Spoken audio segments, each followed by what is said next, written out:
નમસ્તે બાળકો, કેમ છો બધા? મજામાં? આશા રાખું છું કે તમે બધા જ મજામાં હશો.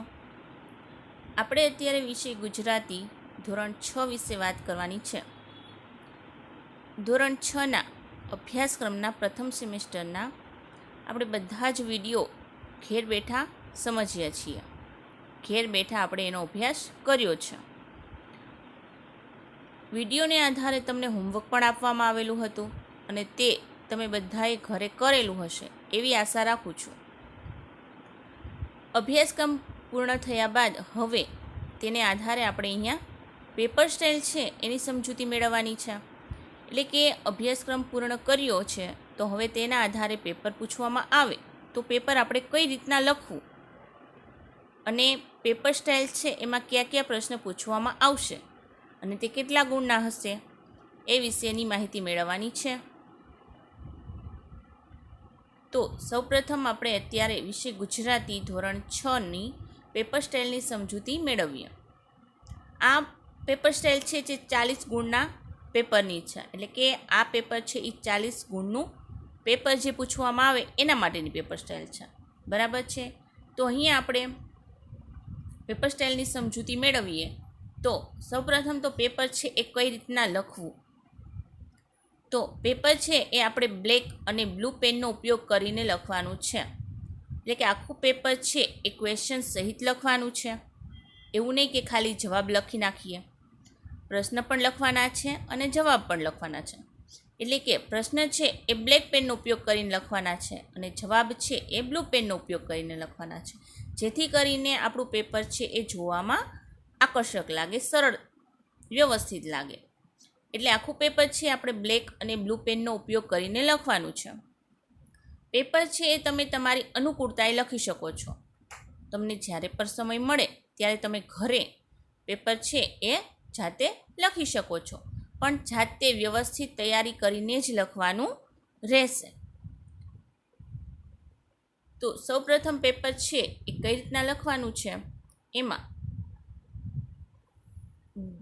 બ્લેક અને બ્લુ પેનનો ઉપયોગ કરીને લખવાનું છે. એક પણ પ્રશ્ન છે ઓપ્શનમાં નથી. એટલે કે જેટલું પણ પેપરમાં પૂછાયેલું હશે એ બધું જ તમારે લખવાનું રહેશે. બરાબર છે? હવે આપણે પેપર સ્ટાઇલની સમજૂતી મેળવીએ. તો એમાં પહેલો પ્રશ્ન છે, નીચેના પ્રશ્નોના ઉત્તર એક એક વાક્યમાં લખો. 8 માર્ક. તો એક એક વાક્યનો પ્રશ્ન છે પહેલો, તો આપણે વ્યવસ્થિત બ્લેક પેનથી સૂચના લખવાની કે પ્રશ્ન પહેલો, નીચેના પ્રશ્નોના ઉત્તર એક એક વાક્યમાં લખો. બરાબર છે? આ રીતના વ્યવસ્થિત સૂચના લખવાની છે. પછી 8 માર્ક છે તો 8 જ પ્રશ્ન પૂછવામાં આવેલા હશે, ઓપ્શન હશે નહીં. એટલે 8 પ્રશ્ન તમારે ક્વેશ્ચન સહિત આન્સર બ્લેક અને બ્લુ પેનનો યુઝ કરીને લખવાના છે. ત્યારબાદ બીજો પ્રશ્ન છે, નીચેના પ્રશ્નોના 3-4 વાક્યમાં ઉત્તર લખો.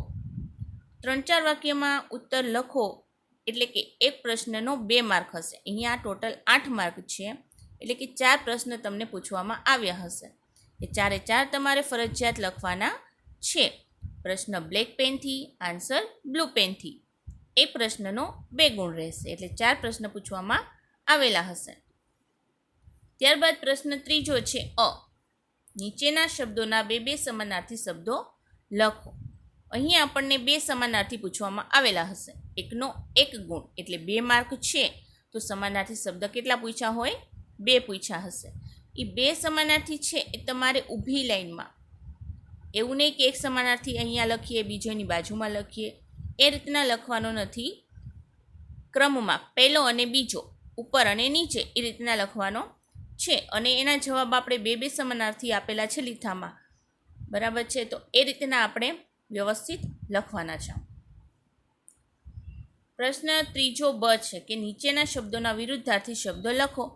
એ પણ એવી જ રીતે ઊભી લાઈનમાં લખવાના છે અને 2 માર્કના હશે. એટલે 2 પ્રશ્ન તમને પૂછવામાં આવેલા હશે. ત્યારબાદ છે પ્રશ્ન 3 ક. નીચેના શબ્દોની જોડણી સુધારો. જોડણી સુધારવાની છે. 2 માર્ક છે એટલે 2 પ્રશ્ન તમને પૂછવામાં આવેલા હશે. એ પણ એવી જ રીતના ઊભી લાઈનમાં લખવાના છે. ત્યારબાદ છે પ્રશ્ન ત્રીજો ડ.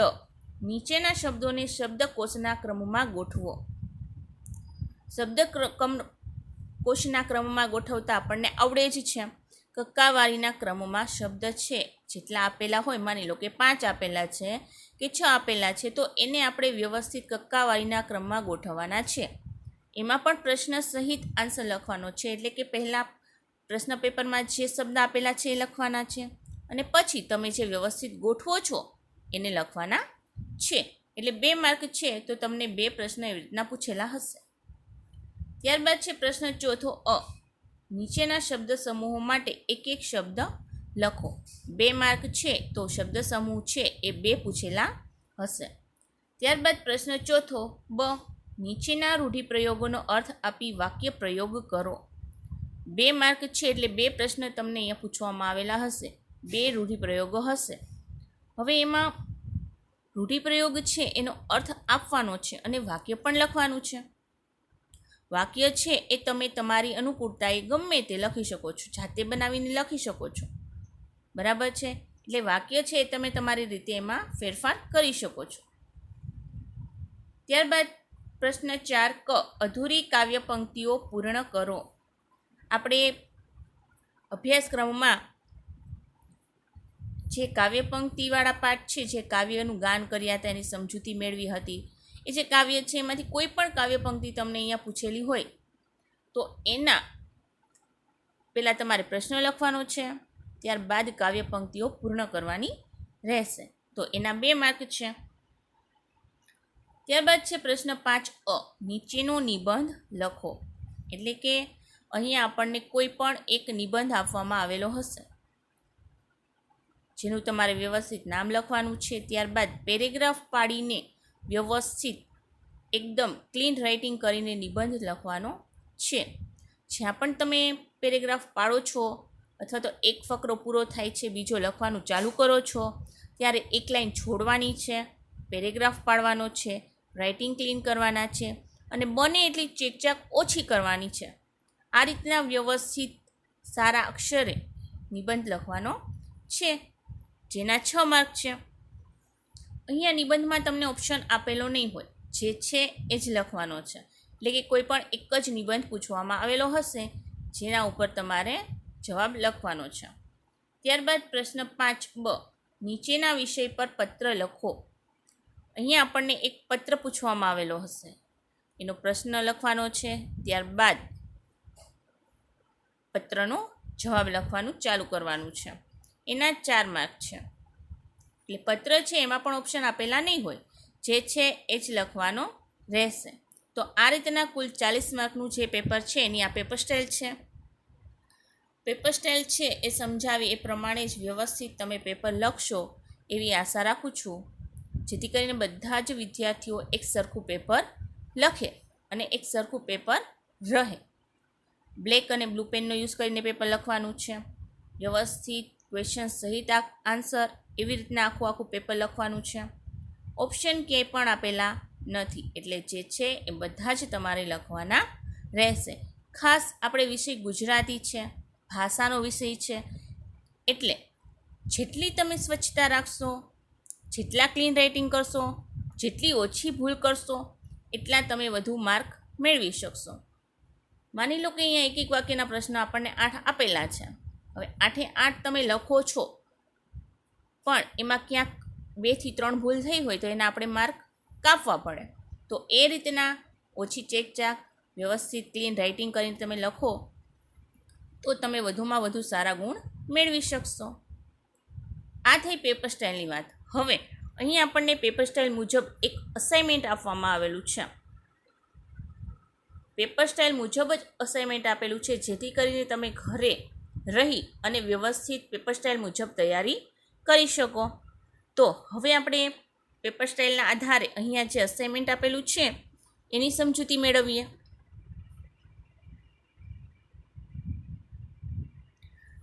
પેપર સ્ટાઇલમાં આપણે જોયું કે અહીંયા આપણને પ્રશ્ન એક એક વાક્યમાં ઉત્તર લખવાના છે. તો અહીંયા અસાઇનમેન્ટમાં પણ આપણને પ્રશ્ન 1 નીચેના પ્રશ્નના ઉત્તર એક વાક્યમાં લખો એ આપેલો છે. એમાં પહેલો પ્રશ્ન છે, હિન્દ માતા સંતાનોનું પોષણ કેવી રીતે કરે છે? તો આનો જવાબ તમે આપી જ શકો. કે હિન્દ માતા સંતાનોને સારું ખાનપાન આપીને પોષણ કરે છે. ત્યારબાદ બીજો પ્રશ્ન છે, ભારતમાં કયા કયા ધર્મ પાળતી પ્રજા વસે છે? તો એનો જવાબ છે કે ભારતમાં હિન્દુ, મુસ્લિમ, ખ્રિસ્તી, પારસી અને જૈન ધર્મ પાળતી પ્રજા વસે છે. ત્રીજો પ્રશ્ન છે, શિલ્પી શું કરી રહ્યો હતો? તો એનો જવાબ છે કે શિલ્પી ખૂબ એકાગ્રતાથી આરસ પહાડના પથ્થરમાંથી ભગવાનની મૂર્તિ કરી રહ્યો હતો. ચોથો પ્રશ્ન છે કે શિલ્પી ભગવાનની મૂર્તિ શામાંથી ઘડી રહ્યો હતો? તો એનો જવાબ છે કે શિલ્પી ભગવાનની મૂર્તિ આરસ પહાડના પથ્થરમાંથી ઘડી રહ્યો હતો. આ બધું જ આપણે અભ્યાસક્રમમાં શીખી ગયા છીએ. પાંચમો પ્રશ્ન છે, રવિશંકર વ્યાસને મહારાજનું બિરુદ કેમ મળ્યું? તો એનો જવાબ છે કે રવિશંકર વ્યાસે લોકહિતના કાર્યો કર્યા તેમજ નિસ્વાર્થ ભાવે વિવિધ પ્રવૃત્તિઓ કરી, તેથી લોકો દ્વારા તેમને મહારાજનું બિરુદ મળ્યું. છઠ્ઠો પ્રશ્ન છે, રવિશંકરને મન શાનો મહિમા વિશેષ હતો? તો એનો જવાબ છે કે રવિશંકર મહારાજ માટે નાનું મોટું દરેક, નાનું હોય કે મોટું, દરેક લોકસેવાનું કામ મહિમાવંતું હતું. કોઈ પણ કામ જે લોકોની સેવા માટેનું હોય, પછી એ નાનું હોય કે મોટું હોય, એ દરેક કામ એમના માટે મહિમાવંતું એટલે કે ગૌરવવાળું હતું. સાતમો પ્રશ્ન છે, કવિએ કઈ મોસમને મહેનતની મોસમ કહી છે? કવિએ અનાજ લણવાની મોસમને મહેનતની મોસમ કહી છે. આઠમો પ્રશ્ન છે કે મલકને આબાદ કરવા કવિ શું સૂચવે છે? મલક એટલે આપણો પ્રદેશ. મલકને આબાદ કરવા કવિ સૌને સાથે મળીને આનંદથી મહેનત કરવાનું સૂચવે છે. બધાને ભેગા મળી અને મહેનત કરવાનું, આનંદથી મહેનત કરવાનું સૂચવે છે. નવમો પ્રશ્ન છે કે પાઘડી pane કયા બે પ્રદેશ પથરાયેલા છે? તો એનો જવાબ છે કે પાઘડી pane ભાલ અને કનેર નામના બે પ્રદેશ પથરાયેલા છે. કયા બે પ્રદેશ પથરાયેલા છે? ભાલ અને કનેર, આ બે પ્રદેશ પથરાયેલા છે. દસમો પ્રશ્ન છે કે હરખચંદ કોને પોતાની હાટડીથી હેઠા ઉતારી દેતા હતા? એટલે કે હરખચંદ શેઠ છે એ કોને પોતાની હાટડી એટલે દુકાન, નાની દુકાન હતી ને હરખચંદ શેઠને, એટલે પ્રશ્ન એવો છે કે હરખચંદ કોને પોતાની હાટડી, નાની દુકાનેથી હેઠા ઉતારી દેતા હતા? તો એનો જવાબ છે, કહરસંગ જેવા કોઈ ઉધાર લેવા આવે તો તેમને હરખચંદ હાટડીએથી હેઠા ઉતારી દેતા હતા.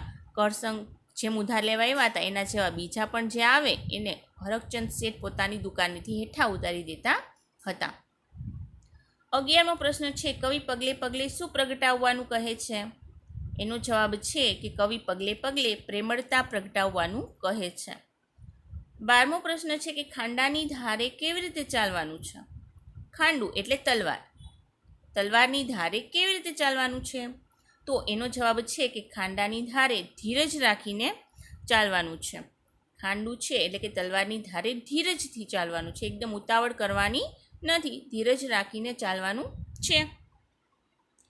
13મો પ્રશ્ન છે, બાદશાહને જોઈને ઝાડુવાળાએ શું કર્યું? એનો જવાબ છે કે બાદશાહને જોઈને ઝાડુવાળાએ ઝાડુથી પોતાનું મોં ઢાંકી દીધું. 14મો પ્રશ્ન છે કે હવાડામાં પાણી સી રીતે ભરાય છે? તો હવાડામાં પાણી બે બળદની જોડીના કોષ દ્વારા ભરાય છે. 15મો પ્રશ્ન છે કે ગોંદરામાં કોના કોના પગલાં જોવા મળે છે? તો ગોંદરામાં આખા ગામના માણસો, ઢોર, કૂતરા અને પશુ પંખીઓના પગલાં જોવા મળે છે. તો આ હતા પેપર સ્ટાઇલ મુજબ પ્રશ્ન પહેલો, એક એક વાક્યમાં જવાબ લખો. હવે જોઈએ પ્રશ્ન બીજો, નીચેના પ્રશ્નોના 3-4 વાક્યોમાં ઉત્તર લખો. એમાં પહેલો પ્રશ્ન છે, રેલવે સ્ટેશન પર કયા કયા વિભાગ અને બારીઓ હોય છે? એનો જવાબ છે કે રેલવે સ્ટેશન ઉપર ટિકિટ બારી, રિઝર્વેશન ટિકિટ બારી, પ્લેટફોર્મ ટિકિટ બારી, કેન્સલેશન બારી તેમજ લગેજ અંગેના કામ વિભાગો હોય છે. મુસાફરો માટે પૂછતાછ અંગે બારી હોય છે. બીજો પ્રશ્ન છે કે જાહેર સ્થળોની સ્વચ્છતા જાળવવા તમે શું કરશો? તો જાહેર સ્થળોની સ્વચ્છતા જાળવવા હું ગંદકી કરીશ નહીં, કાગળના ડૂચા ગમે ત્યાં ફેંકીશ નહીં, કચરાપેટીનો ઉપયોગ કરીશ, કેળા સંતરાની છાલ ગમે ત્યાં ફેંકીશ નહીં, સ્વચ્છ રહીશ અને સ્વચ્છતા રાખીશ. જો કોઈ કચરો ફેંકશે તો હું એને સૂચના નહીં આપું, પણ જાતે જ લઈને કચરો કચરા પેટીમાં ફેંકી દઈશ. ત્યારબાદ ત્રીજો પ્રશ્ન છે, ગાંધીજીના પરિચયમાં આવ્યા પછી રવિશંકર મહારાજના જીવનમાં શું પરિવર્તન આવ્યું? તો ગાંધીજીના પરિચયમાં આવ્યા પછી રવિશંકર મહારાજે ભારતની આઝાદીની લડતમાં ઝંપલાવ્યો. યજમાન વૃત્તિ છોડી, યજમાન વૃત્તિ એટલે મહેમાન ગતિ છોડી, વિલાયતી કપડાં છોડ્યા, ગામ ઘર બધું છોડીને રાષ્ટ્રના કામમાં લાગી ગયા. ખાવા પીવા અને પહેરવા ઓઢવામાં સાદગી અપનાવી. ત્યારબાદ ચોથો પ્રશ્ન છે કે મેહુલાની મહેર પછીની સીમનું વર્ણન કરો. તો મેહુલાની મહેર પછી સીમમાં બાજરો લહેરાય છે, દૂધ જેવો કપાસ ખીલ્યો છે, જુવારના કણસલા ઝૂમી રહ્યા છે, કુંજળીઓ કિલ્લોલ કરે છે, સીમ સોનાવરણી થઈને ખીલી ઉઠી છે. ત્યારબાદ પાંચમો પ્રશ્ન જોઈએ તો કવિ હિંમત ખોવાની શા માટે ના પાડે છે? તો એનો જવાબ છે કે જીવનનો માર્ગ મુશ્કેલીઓ, દુઃખો તેમજ યાતના એટલે કે પીડાઓથી ભરેલો છે. આપણે હિંમત ખોઈ બેસીએ તો એ માર્ગે આગળ વધી શકાય નહીં. તેથી કવિ હિંમત ખોવાની ના પાડે છે. છઠ્ઠો પ્રશ્ન છે કે રાજાએ ઝાડુવાળાને શા માટે ફાંસીની સજા ફરમાવી? તો સવારે બાદશાહે ઝાડુવાળાનું મોં જોયું, તેથી બાદશાહને અપશુકન થયા. બાદશાહનો દિવસ બગડ્યો. આખો દિવસ બાદશાહને ભૂખ્યા રહેવું પડ્યું. એ માટે ઝાડુવાળાને દોષિત માનીને બાદશાહે તેને ફાંસીની સજા ફરમાવી. સાતમો પ્રશ્ન છે કે બાળકને શોધવામાં તકલીફ પડતા તેની માં શું કરતી? બાળકને શોધવામાં તકલીફ પડતા તેની માં કહેતી, માર્યા પીટિયા લડધા, અડધા દડાની તને આખા ગામમાં શોધું છું, એટલે કે અડધા દિવસની તને આખા ગામમાં શોધું છું. એમ કહી સટાસટ બે ચાર લપાટ એટલે કે ઝાપટ બાળકના લમણામાં ચોડી દેતી એટલે કે મારી દેતી. બાળકને શોધવામાં જો એની માને તકલીફ પડે તો એને શું કહે છે કે અડધા દિવસની તને આખા ગામમાં શોધું છું એમ કહી સટાસટ એટલે કે ફટાફટ બે ચાર ઝાપટ એમને મારી દેતી. આ હતા 2-3 વાક્યમાં જવાબ. હવે જોઈએ પ્રશ્ન ત્રીજો અ. નીચેના શબ્દોના બે સમાનાર્થી શબ્દો લખો. એમાં પહેલો છે નિર્ધન. અહીં આપણને સમાનાર્થીના જવાબ બે આપેલા છે, તો આપણે બે સમાનાર્થીના જવાબ પાકા કરવાના રહેશે. પહેલું છે નિર્ધન, તો એનો સમાનાર્થી છે ગરીબ અને દરિદ્ર. બીજું છે તવંગર. તવંગર એટલે શ્રીમંત, ધનવાન, પૈસાદાર. ત્રીજું છે પરિશ્રમ. પરિશ્રમનો સમાનાર્થી છે મહેનત, ઉદ્યમ. ચોથો પ્રશ્ન છે પંખી. પંખીનો સમાનાર્થી છે પક્ષી અને વિહગ. પાંચમું સમાનાર્થી છે સાપ. સાપનું સમાનાર્થી છે સર્પ અને ભુજંગ. છઠ્ઠું છે યુક્તિ. તો યુક્તિનું સમાનાર્થી શું થાય? કરામત અને ઉપાય. સાતમું છે અવાજ. અવાજ એટલે ધ્વનિ અને નાદ. આ બે સમાનાર્થી છે, બંને બે તમારે પાકા કરવાના છે. ત્યારબાદ જોઈએ પ્રશ્ન 3બ. નીચેના શબ્દોના વિરુદ્ધાર્થી શબ્દો લખો. એમાં પહેલું છે તવંગરનું વિરોધી છે ગરીબ, સાક્ષરનું વિરોધી નિરક્ષર, આબાદનું વિરોધી બરબાદ, ઉધારનું વિરોધી જમા, પ્રેમનું વિરોધી ધૃણા, સવાલનું વિરોધી જવાબ. એક ખાસ વાત ધ્યાનમાં રાખવાની છે કે જ્યારે આપણે વિરોધી શબ્દ લખીએ છીએ તો અહીંયા આપણે ગુણાકારની નિશાની વચમાં કરવાની છે, એટલે કે ચોકડી કરવાની છે, કેમ કે એકબીજાના વિરોધી છે. પ્રશ્ન ત્રીજો ક. નીચેના શબ્દોની જોડણી સુધારો. અહીંયા આપણને જે જોડણી આપેલી છે એને વ્યવસ્થિત સુધારીને પણ આપવામાં આવી છે, તો તમારે ખાસ આ જોડણી છે એ ઘરે લખીને પાકી કરશો તો તમને વ્યવસ્થિત યાદ રહેશે. લખીને પાકી કરવાથી તમારી ભૂલ છે એ તમે જાતે સુધારી શકશો. એટલે જોડણી છે એ ઘરે તમે વ્યવસ્થિત લખીને પાકી કરી શકશો. પ્રશ્ન ત્રીજો છે ડ. નીચેના શબ્દોને શબ્દકોશના ક્રમમાં ગોઠવો. અહીં આપણને 3 ઉદાહરણ આપેલા છે. પહેલું છે એમાં 7 શબ્દ આપેલા છે. વ્યાસ, પારસી, સંતાન, શુભ, નિરોગી, નિર્ધન અને વાલ્મીકી. તો આ 6 શબ્દ છે એને આપણે કક્કાવાળીના ક્રમમાં ગોઠવવાના છે. એટલે કે પહેલાં ક, કા, કી, કુ, કુ એ રીતના ગોઠવવાના છે. બરાબર છે. જો કની લાઈનમાંથી કોઈ પણ શબ્દ હોય તો એને પહેલાં લેવાનો, પછી એમાં ન હોય તો ખની લાઈન જોવાની, ગની લાઈન જોવાની. એ રીતના તમારે બધા જ શબ્દો ગોઠવવાના છે. તો અહીં આપણે જોઈએ છીએ કે પહેલાં આવશે નિર્ધન, પછી નિરોગી, પારસી, વાલ્મીકી, વ્યાસ, શુભ અને સંતાન. આ રીતના શબ્દકોશના ક્રમમાં તમારે ગોઠવવાના છે. બીજું છે પગરણ, પ્રયત્ન, પ્રતિજ્ઞા અને પ્રથમ. હવે ઘણીવાર એવું થાય કે બધા જ શબ્દ છે એ એક અક્ષર ઉપરથી શરૂ થતા હોય, એટલે કે અહીંયા જુઓ બધા જ 4 શબ્દ છે એ પ ઉપરથી ચાલુ થાય છે. તો આપને એમ થાય કે પહેલાં કયો શબ્દ આવતો હશે? બરાબર છે, તો પહેલાં આવશે પગરણ. હવે જ્યારે પહેલો શબ્દ છે એ સરખો હોય તો ત્યાર પછીનો શબ્દ છે એ આપણે જોવાનો રહેશે. ત્યાર પછી પહેલાં કયો શબ્દ આવે છે એ જોવાનું. જેમ કે અહીંયા પગરણ છે, એના પછી પ્રતિજ્ઞા, પછી ત પછી થ આવે છે એટલે પ્રથમ, અને છેલ્લે ય આવે છે એટલે પ્રયત્ન. બરાબર. પહેલો શબ્દ જ્યારે બધા જ શબ્દમાં સરખો હોય ત્યારે ત્યાર પછીનો શબ્દ છે આપણે જોવાનો, ત્યાર પછીનો અક્ષર છે આપણે જોવાનું, અને એમાં પહેલો કોણ આવશે એ રીતના તમારે બધા જ શબ્દ છે ગોઠવવાના છે. ત્રીજું છે ખોરડું, હટાણું, ઉધાર, રાંડવું અને ઉજ્જડ.